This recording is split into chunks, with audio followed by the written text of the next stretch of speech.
All right. Hello, everybody. I am Bryla McNees, dietitian with the UK Health and Wellness Program. It is great to have you all here today. I see a lot of familiar names. Good to have you back. Maybe some new ones too. So welcome to you. All right, great. Yeah, just hopefully everybody can see me and hear me all right. Okay. I assume from the interactions in the chat box, we are good to go. All right. So today for our monthly installment. Oh, you can't see me? Oh, hold on here. Okay. Okay. Thank you. All right. Betty, I'm not sure what to tell you there about the camera, but okay. Thank you everybody else for letting me know that you can see me. Okay. All right. Okay, so Nutrition Without Noise this month, we are talking about simple ways to build a diabetes-friendly diet. Now, this discussion was certainly designed for folks who already have diabetes, perhaps, but this discussion is also applicable to anybody who may have prediabetes, who is trying to avoid progression into diabetes. And it's also a great discussion for anyone just wanting to prevent prediabetes or diabetes. Okay. There's a lot of folks out there who know perhaps that they are at risk based on family history, maybe have been seeing their numbers, their glucose or their A1C creep up over time and inching a little bit closer to some of those cutoffs for prediabetes or diabetes. And maybe you want to kind of see what you can do to stop that trend. So this is applicable to anybody in any of those boats. Okay. All right. So some opening thoughts here. I think many of you are here today because you have found it to be incredibly frustrating to figure out how to eat when you have diabetes or prediabetes or to prevent diabetes. Okay. And there's a lot of reasons for this. And I just want to take a moment to acknowledge those and to honor those because this is an overwhelming theme in the clients that I talk to on a regular basis. Okay. So one of the first reasons, of course, is conflicting advice. Anybody that gets online to try to see, well, what should I eat for diabetes? We'll see low carb diets. Carbs are okay. All kind and everything in between. Okay, so there's just a lot of conflicting advice. One size fits all recommendations. Not everyone responds the same way to different dietary interventions. This is not only true for diabetes, but other chronic conditions as well. So we have to remember that even though there are some overarching kind of guidelines that are fairly evidence-based, which is what we're going to talk about today, it doesn't mean that's the right fit for you or will work well for you, okay, in controlling your blood sugar. So I do want to make sure that everyone understands as we talk about the recommendations today, these are general and they're mainstream and they are evidence-based, but they are in no way meant to be saying this is the right thing for you to do. You may need to make some adjustments and tweaks to get the best results for you. There's a lot of non-scientific sources of information out there. I think we all know that. There are a lot of social media influencers. It's great having access to information online and through social media, but with that, you also get a lot more bad information or untrustworthy information, okay? Or people giving information who probably have no business giving that kind of information. So that can be difficult to navigate around. There's also commercial influences. So we have to remember that there are a lot of, products, diet books, program plans online, meal subscriptions, supplements, drugs, all kinds of things that are trying to be sold to you. And so these commercial influences certainly can affect the information that you see out there. Okay. And then finally, I think one of the major issues with why trying to figure this out is frustrating is because there's an overemphasis on restriction instead of balance. For example, I have a lot of clients who end up talking to me when they have diabetes because they have already tried what perhaps their healthcare provider told them or what they read online, which is often, oh, you should be eating lean protein and veggies. And I will literally have people come to me after 3 to 6 months, say, of doing that and say, please help me. I can't eat another, piece of chicken or serving of broccoli. I am so burnt out. I don't know what else to eat. I'm scared to eat anything else. This is not maintainable. Um, and I'm, finding them at this point. Okay. And I think this is often because of the messages of, restriction of, you have to eat low carbs, you can only eat veggies and lean proteins. Instead of thinking about balance and thinking of this a little bit from a, bigger picture perspective and trying to find some balance that is both sustainable for people and going to get them the results that they need from a clinical perspective. Okay. All right. So I just want to, like I said, sadly, some of these things probably resonate with you guys. But I do think it's important that we honor kind of why we got here, why people are feeling so frustrated and overwhelmed when they're trying to figure out what to eat when they have diabetes. Or, again, insert any other chronic condition that you want. Okay, so let's talk about a few basic strategies. All right. Like I said, one of my biggest frustrations is the advice that is geared towards restriction. So I like to focus on adding foods instead of subtracting them. Because again, I do think a lot of the advice is framed around don't eat carbs, don't drink sugary drinks, don't eat out. I mean, all kinds of things, right? That just seem like they're taking away everything that there is to eat, and of course, lots of fun things to eat too.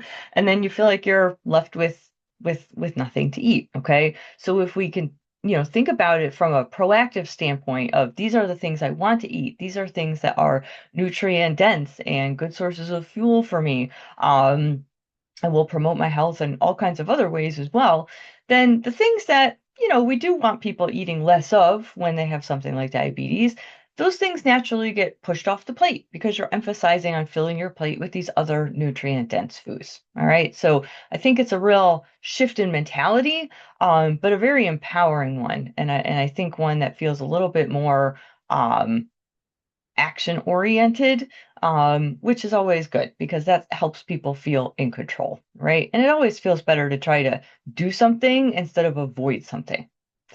Makes a big difference. So these are the main categories of foods we want to emphasize. On the next slide, I have a little bit more of a breakdown of what's in each of these categories, but lean protein, high fiber carbohydrates, healthy fats, and non-starchy vegetables. Okay, these are your main categories. So let's look at what's in each of those a little bit more specifically. Okay, so lean proteins. These include both animal and plant-based sources. These lists are not exhaustive, let me tell you that. Okay, I'm sure there's many things on here I have failed to include, but these are, I think the most mainstream options within each category. But lean proteins like chicken, turkey, lean beef, I think is fine. Again, you really want to stay away from ultra processed red meats. So you really want to, try to minimize things like bacon, hot dogs, bologna, sausages, brats, that kind of stuff. Okay.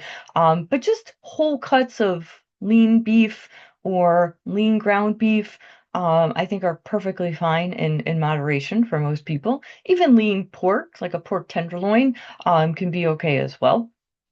Seafood, really, of any kind. The salmon and tuna you often hear about, those have omega-3 fatty acids. Those are also going to be a source of healthy fats.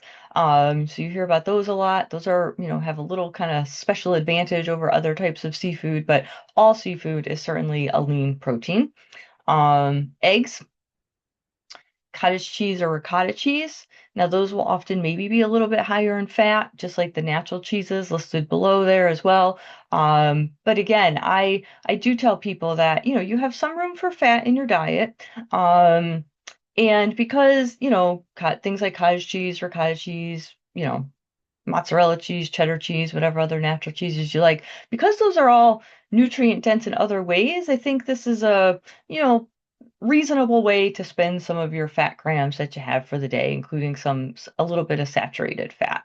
I'd much rather people get a little saturated fat from these foods than get their saturated fat, say, from eating a burger at McDonald's or eating Doritos or, ice cream or things like that, that are less nutrient dense. Greek yogurt, um, preferably unsweetened, but some sweetened varieties do not have that much added sugar, so those can be okay as well.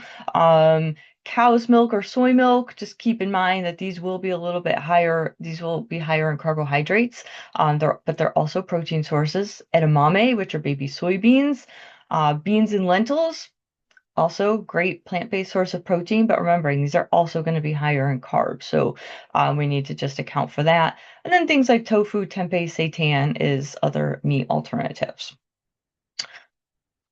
Okay, high fiber carbs. So we're going to talk a little bit more carbs in a minute, but just as a, overview, high fiber carbohydrates are going to be mostly whole grains, right? Like 100% whole wheat bread, 100% whole wheat tortillas, cracker like a Triscuit or wheat thin, cereals like Cheerios or Total or shredded wheat, okay? High fiber, minimal added sugar. Whole wheat or bean-based pastas, a lot of these bean-based pastas like Banza and Bryla Protein Plus, great options right now for increased fiber and protein. Natural whole grains like brown rice, wild rice, quinoa, bulgur, barley, farro. Starchy vegetables are on this category. So things like any kind of potato, white or sweet potato, corn, green peas, parsnip, winter squash, like butternut squash or acorn squash. These are all considered starchy vegetables, and they are high in carbohydrates.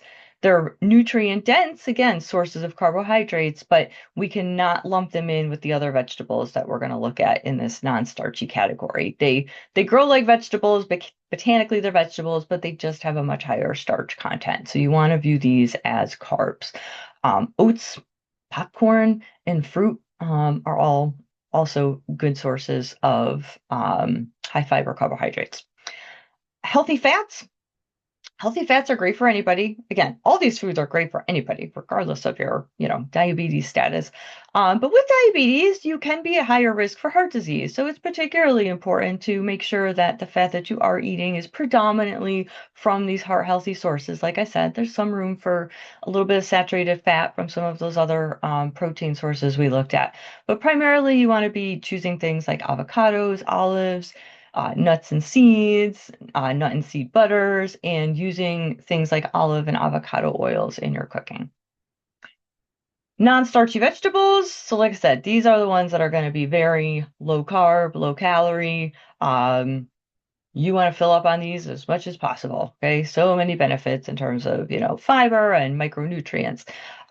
Leafy greens are a great one to try to incorporate. They're very, very nutrient dense, but anything else on this list, and I could not make this an exhaustive list because there's so many. But I listed a lot of the common non-starchy vegetables. Okay, how are we doing so far? I didn't say this at the beginning, but I certainly want you guys to feel free to pop questions or comments in the chat box as we're going along here. Any thoughts right now?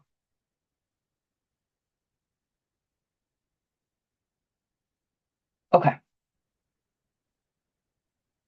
All right, we will carry on. Oh, Betty. Okay. Yeah, look, talking about non-fat cottage cheese.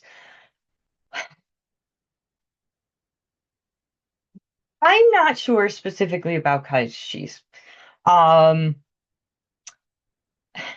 I do know for a lot of reduced fat products, there are often other things added.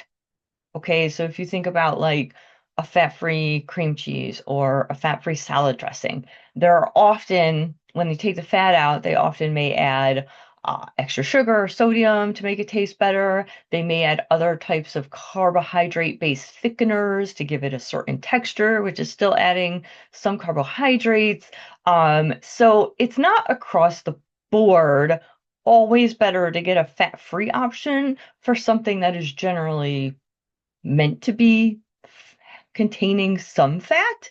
So I would read your labels. I really am less sure about what the deal with non-fat cottage cheese is in terms of is there anything added to it in terms of like a thickener or something. My guess is there might be, um, and that might be adding a little bit of carbs. I'm not sure. So just check your label. But I mean, really, a 1 or 2% fat cottage cheese is also fine. I find that that middle ground for a lot of um, fat containing foods is a good one. So like 2% milk or, the 1/3 less fat cream cheese instead of, fat free or full fat. Yeah, those are all, and just like again, maybe 2% cottage cheese is a, in the middle kind of choice. I tend to think those are generally good, pretty good choices. Or even like, yeah, 1 or 2% fat yogurt instead of fat-free or whole milk yogurt. Let's see, Stephanie, I'm dairy free. Soy milk is preferred over oat and almond milk. So, okay, I'm not generally saying that. I am saying that to count as a protein source, it generally needs to be cow's milk or soy milk. Okay? Because oat milk and almond milk are not naturally going to be high in protein unless they have been fortified with protein somehow, which some are. But naturally, cow's milk and soy milk are the two milks that are going to be naturally high in protein. But yes, they are higher in carbs. Now, if you wanted to use oat milk is quite high in carbohydrates, so I would not really advise that because it's also not high in protein. So I don't really know what the benefit there would be. But almond milk as long as it's unsweetened, it's very low calorie and it's very low carb. But it really doesn't have much of anything else either. I mean, it doesn't have much fat or protein. I mean, it's just kind of a low calorie liquid you could use for cereal or baking or things like that, right? But it's fine. But just understand nutritionally, it's not quite the same. Okay, it just depends on what you're after and how much you're using it and what's worth it to you to use or not in terms of like preference and things like that. Okay. Um, yeah, Andrea, great question. Yeah, any kind of lactose-free milk still maintains the same amount of protein as a lactose-containing milk. It's not necessarily low in carb. Okay. No, lactose-free milk normally has generally the same amount of carbohydrates as just lactose containing milk. Now, some of the milks on the market right now that claim to be lactose free or low in lactose are a little bit lower in carbohydrates. I'm not sure what the process is they use. I don't know what they call it, ultra filtering, or I'm not sure. But yeah, there's things like A2 and what is the other one I'm thinking of? The name's escaping me right now. But yeah, they do claim to be a little bit lower in carbs, but there's still a fairly significant amount of carbs. So I would just read your label and pay attention to that. Great questions. Thank you, guys. Okay. All right, let's move on here. So just a little bit more about carbs. Okay. Quality and quantity matter. Those are the main things I talk to clients about with carbs. Okay. We reviewed that list of what high fiber carbohydrates are, and there's a few benefits to making sure you are choosing those when you choose carbs. They create a gentler, slower rise in blood sugar, and that's mostly because of the fiber that is slowing down the digestion. So instead of getting a fast, high peak in your blood sugar after eating carbs, high fiber carbohydrates, you're going to get that slower, gentler rise, which is good because it's not going to spike your blood sugar as high, and it's going to make it a little bit easier for you to use the insulin you have and for it to work to clear that blood sugar out of your bloodstream. Eating high fiber carbohydrates can improve insulin sensitivity over time. And research does show this. It's interesting again because you are getting that continuous gentler, slower rise in blood sugar, your body can become a little bit more sensitive to the insulin that you actually have and use it more effectively. There's also evidence that these higher fiber carbohydrates can reduce inflammation in the body, and inflammation is a contributor for poor insulin sensitivity. You also can have improvements in your gut microbiome when you consume a lot of fiber, and they think that has a role to play in insulin sensitivity as well. So there's a lot of mechanisms going on here of how this can help with your insulin sensitivity over time. And of course, high fiber carbohydrates, anything high in fiber, generally increases feelings of fullness. Okay, so I think because of that, it makes it easier usually for people to eat less of these kinds of carbs and still feel just as full because that fiber is helping you feel full. So, my general advice to people is to focus on being carb conscious instead of low carb. Now, again, this is not a one size fits all recommendation. Some people prefer to do low carb.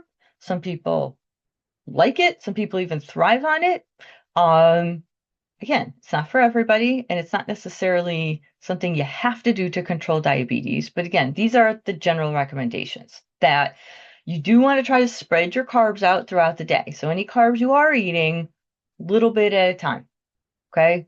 A little bit of breakfast, lunch, dinner. Okay.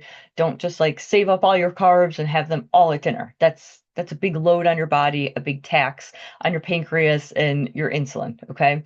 Um, you want to combine those higher carb foods with lower carb foods throughout the day to minimize blood sugar spikes. So, for example, you may have a 100% whole wheat piece of toast at breakfast. But instead of just having that, let's maybe put some peanut butter on it to give you a little fat and protein that will help minimize any blood sugar spike you are getting from the carbs that are in that piece of toast. So always trying to combine your high fiber carbs with a protein or a healthy fat or a vegetable. Okay. All right. Another key component is aiming for consistent meal timing. Again, in general, consistent eating times, about every 4 to 5 hours, do support stable blood sugar levels. Okay. Um, Skipping meals can cause blood sugar swings, both highs and lows. All right. Um, you can get lows, of course, by not eating. You will have very low blood sugar. But then if you're skipping meals and then you go to eat, you are likely to be over consuming at that point, perhaps to make up for food that you've missed and being overly hungry. And that can lead to highs in your blood sugar, right? And a swing the other way once you do eat. So this can set you up for a very dangerous cycle if you're skipping meals. Um, like I said, it can set you up. Now, this is not the same for everybody, but just keep that in mind. Skipping meals, like I said, also is going to lead to poor food choices often and overeating, which again is just going to exacerbate the situation and work against generally what you are trying to do. A structured fasting pattern can be beneficial for some people, okay? But I would say it has to be carefully planned. Now, again, the research is just not conclusive about any of this, all right? And again, I know you see a lot of stuff out there about, oh, yeah, do the intermittent fasting or just eat one meal a day, and all this. Maybe for some people it works better than others. Maybe for some people it's sustainable, some people it's not. What I'm always concerned about for people, first and foremost, is what's sustainable. Okay, why do anything if you're just going to crash and burn at it in a few weeks? Okay, let's find something that's sustainable. But again, I am not excluding the possibility of a well-planned, structured fasting pattern. We just need to be sure we're including when you do eat nutrient-dense foods that give your body the nutrients and fuel that it needs. Okay, so that's why I say it has to be carefully planned because your opportunities to eat and get those nutrients are limited in that situation. So you need to plan. Okay. Um, we could do a whole other class about how to read food labels when you have diabetes, but generally, right, couple things to look at. Well, of course, always look at the serving size. It may be bigger or smaller than you expect. Often it's sadly smaller than you expect. That's the reality of it. But make sure you know what you're dealing with because all the other information on the label is based on what that serving size is. So be sure you have a good understanding of that. Total carbohydrates is generally going to be the most important number on that label for blood sugar management. Okay, so look at total carbs. Don't just look at added sugar or fiber or whatever. Those are important and those are included under total carbs, but total carbs is really where it's at. You'd want to focus on that. Now, within that, you want to choose foods, like we've already said, that have more fiber and less added sugar, right? So if you're shopping for a cereal, for example, you want to get that fiber number as high as you can and the added sugar number is minimal as you can, okay? But that's generally what you're trying to do, okay? Just because a food is low carb or has no added sugars doesn't make it nutrient dense, okay? Remembering that. So there's a lot of tricky packaging that goes on, there's all kinds of like low carb or no sugar added, splashed on the front of the package and you think, oh yeah, this is great. And it kind of gives it this health halo where you think it's maybe healthier than it is, right? Because of that. But it doesn't make it something that's health promoting or nutrient dense, right? So really check it out. Does it have good stuff in it, right? Going back to the initial premise of we want to add good things, right? Nutrient dense things. Does this food have something that's, beneficial to me, right? Or is it just kind of filled with a bunch of, is it just kind of like a highly processed type of food, right? So just be sure you're checking that out, reading your ingredient list, looking at the rest of the label outside of just carbs. And finally, I've kind of already mentioned this, but because diabetes does raise your risk for heart disease, do keep an eye on things like sodium and saturated fat. At some point down the road here, I'm sure I'll do a class similar to this for heart disease, cholesterol, things like that. But yeah, sodium and saturated fats are going to be big ones to just kind of, try to moderate if you're concerned about risk for heart disease. All right.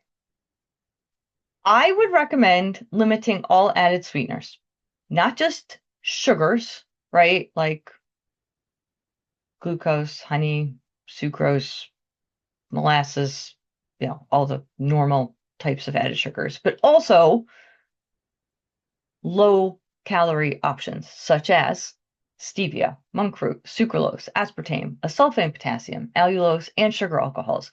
Many of the things that are often used in these low carb, no sugar added type products. Okay. I recommend limiting all of it to the extent possible. We know that there are dangers of having too much added sugar. Not only does it affect diabetes, it also causes a lot of inflammation, which also does increase your risk for heart disease as well. But there are many unknowns about the health effects of these alternative sweeteners. Okay. And I have to say, it's like a lot of things in nutrition, with like novelty type things. As time goes on and the more we learn about it, the less it looks good. Okay. Just like when we tried to replace saturated fats with trans fats in our food supply. What did we find out about trans fats? They are now banned because we realized, oh, they are actually worse than saturated fats. Okay. So this is how it tends to go when we mess around with our food. All right. So just keep that in mind. I am less and less confident about how awesome these lower calorie sweeteners are. And they, again, may cause inflammation. There's metabolic effects we don't understand. There are, again, inflammatory effects. There are effects on the gut microbiome. There's a lot of things that are being looked at. Again, it's not conclusive, but I would say at this point, I'd be cautious and just try to limit your exposure to all regular sugars and these added sweeteners. Okay. Limiting your overall exposure to sweetness is what's important here because that will reduce your overall preference for sweetness, right? The less you have sweetness, the less you want of it. And the sweetness comes whether you're using regular sugar or these lower calorie options.